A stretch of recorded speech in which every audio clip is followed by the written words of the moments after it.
नमस्कार मित्रांनो, मुरांबा मालिकेच्या आजच्या भागामध्ये शशिकांत हा भडकलेला असतो. त्याला रमाचा राग येतो.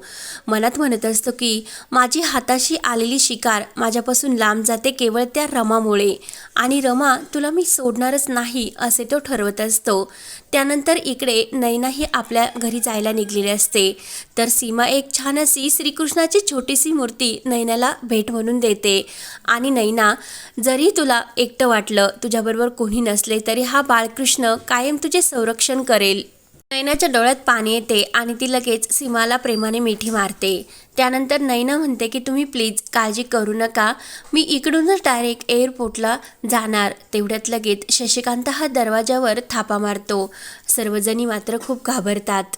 अचानक दरवाजा उघडतो. तर लगेच ही रेवा असते ना, तर रेवा ही रमाच्या रूममधील तो लाईट अचानक त्याच वेळेस बंद करते.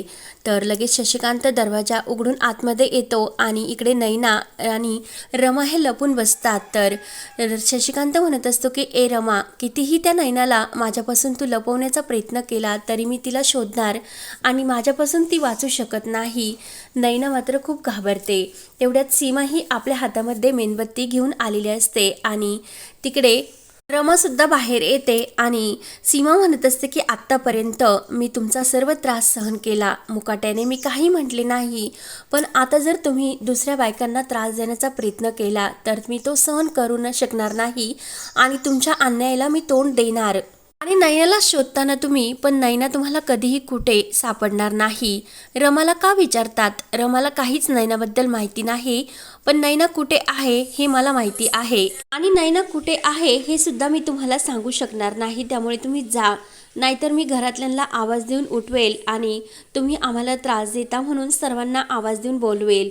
तर लगेच शशिकांत हा चिडलेला असतो आणि तो पुन्हा सीमाचा हात पिरगळण्यासाठी लागतो. तर सीमा आपल्या हातातील मेणबत्तीने त्या शशिकांतच्या हाताला चटका देते.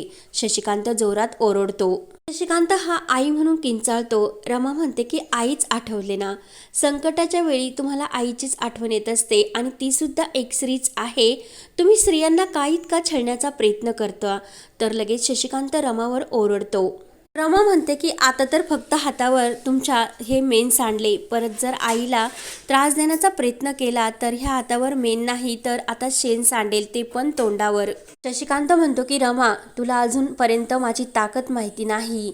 रमा म्हणत असते की कुठली ताकद, कुठली आणि कसली ताकद, आणि पैसे दिले ना बाजारात ती विकत भेटत असते, पण आदर आदर तर कुठेही विकत भेटत नाही. ज्यापासून तुम्ही स्त्रियावर हात उचलता तेव्हापासून स्त्रियांच्या मनातील तुमच्या विषयीचा आदर पूर्णपणे कमी झाला आणि पुरुषार्थ हा स्त्रीचा आदर करण्यातच असतो. त्यामुळे तुम्हाला आता हे जर समजले असेल तर तुम्ही आता इथून चालते व्हा. नैना मात्र हे सर्व गुपचूप ऐकत असते. शशिकांत मात्र रागाने चुटकी वाजवत रमाला म्हणतो की तुझ्याकडे मी बघून घेईल. रमा म्हणते की हो, निघा आता, नंतर बघा. तर शशिकांत रागाने बाहेर येतो. तर रेवा ही धावतच येते आणि फादर इन लॉ, मला खरंच खूप आनंद झाला, कारण आता रमा कायम अंधारातच राहील, कारण तिच्या घरातील फ्यूज मी बंद केला. शशिकांत रेवावर चिडतो आणि तुझी अक्कल कुठे बाजारात विकून आली का? मला असे वाटले की तिथे रमा असेल आणि ती सीमा निघाली, आणि जा त्या घरातील फ्यूज तू ऑन करू नये. त्यानंतर इकडे सीमा रूममध्ये नैनाला आवाज देते. नैना बाहेर येते. सीमा म्हणते की मी तोपर्यंत येते थांब, बाहेर कोणी आहे की नाही मी बघून येते. आणि लगेच तर सीमा बाहेर डोकावत असते. तर रेवा आणि शशिकांत आतमध्ये जात असतात. तर सीमा घाईने आतमध्ये येते आणि नैना, कोणी नाही, चल आता पटकनी, फ्लाईटची सुद्धा वेळ होईल. तर नैना ही रमाला मिठी मारते.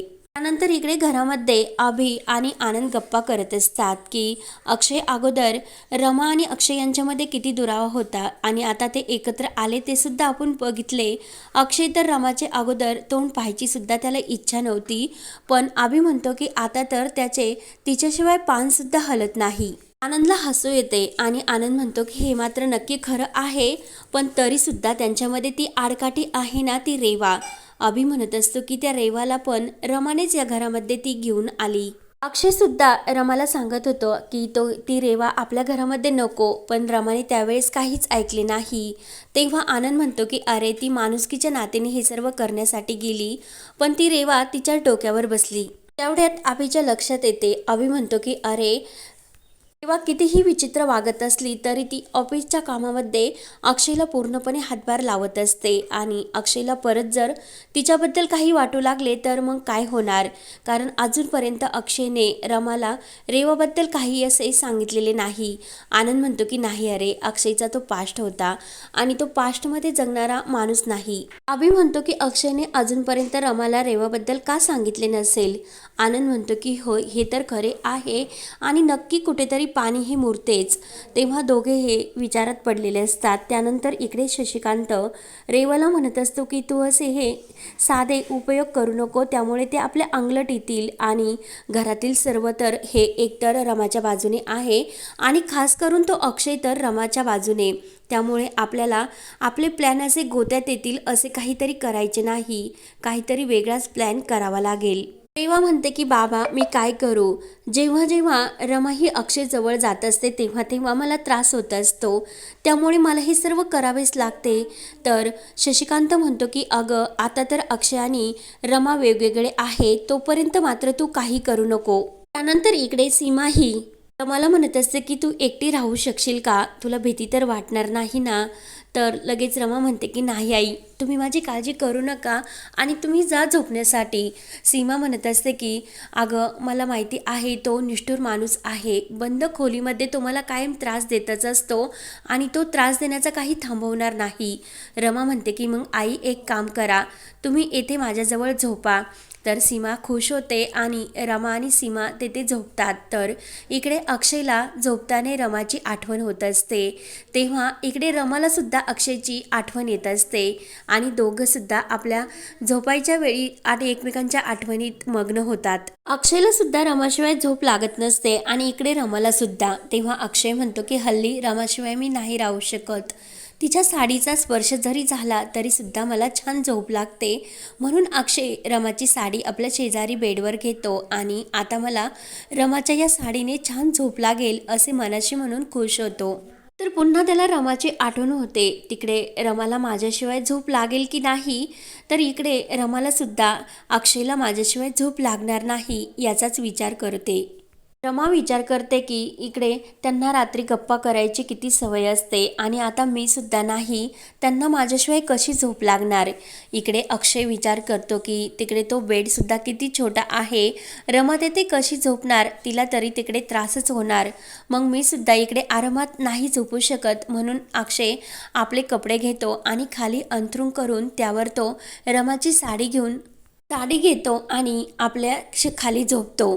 त्यानंतर इकडे रमासुद्धा विचार करत बसलेली असते की माझ्या साडीचा स्पर्शसुद्धा आणि पदरसुद्धा त्यांच्या हातामध्ये नाही, त्यांनासुद्धा तिकडे कशी झोप लागेल. तेवढ्यात सीमाला जाग येते आणि सीमा रमाला जागी बघून म्हणते की नवऱ्याची आठवण येते वाटतं आणि रमा तुला अक्षयशिवाय झोपच येत नाही असे दिसते. सीमाला हसू येते. रमा म्हणते की नाही हो, नवीन जागा आहे त्यामुळे सवय होता होता मला सवय होईलच. सीमा म्हणते की रमा एक काम कर, तू वर झोप, मी खाली झोपते. रमा म्हणते की नाही आई, सवय होईल आणि लागेल मला झोप.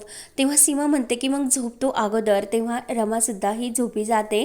इकडे अक्षयसुद्धा रमाची साडी घेऊन झोपी जातो. त्यानंतर दुसऱ्या दिवशी सकाळ होते आणि अक्षयला जाग येते आणि त्याला असे वाटते की रमा येतेच आहे, म्हणून तो रमाला आपली कॉपी घेऊन येण्यासाठी सांगतो. पण अक्षयच्या नंतर लक्षात येते की रमा आता येते नाही, मग माझ्यासाठी कशी रमा कॉपी घेऊन येणार. तेवढ्यात अक्षयचा दरवाजा वाजतो आणि रमा ही मस्त असे मोकळे केस सोडून आणि मस्त नटून अक्षयसाठी कॉपी घेऊन आलेली असते. तर अक्षय म्हणतो की तू माझ्यासाठी कॉपी घेऊन आली. तर रमा म्हणत असते की हो, मग माझ्याशिवाय तुम्हाला कॉपी कोण देणार. अक्षय म्हणतो की फक्त कॉपीज देणार का. तर रमा म्हणते की बाकी काय हवं. अक्षय म्हणतो की तुझा एक हात माझ्या हातामध्ये दे. तर रमा म्हणत असते की आओ, एका हाताने जर कॉपी दिली तर मग ती गरम लागेल. तर अक्षय म्हणतो की नाही.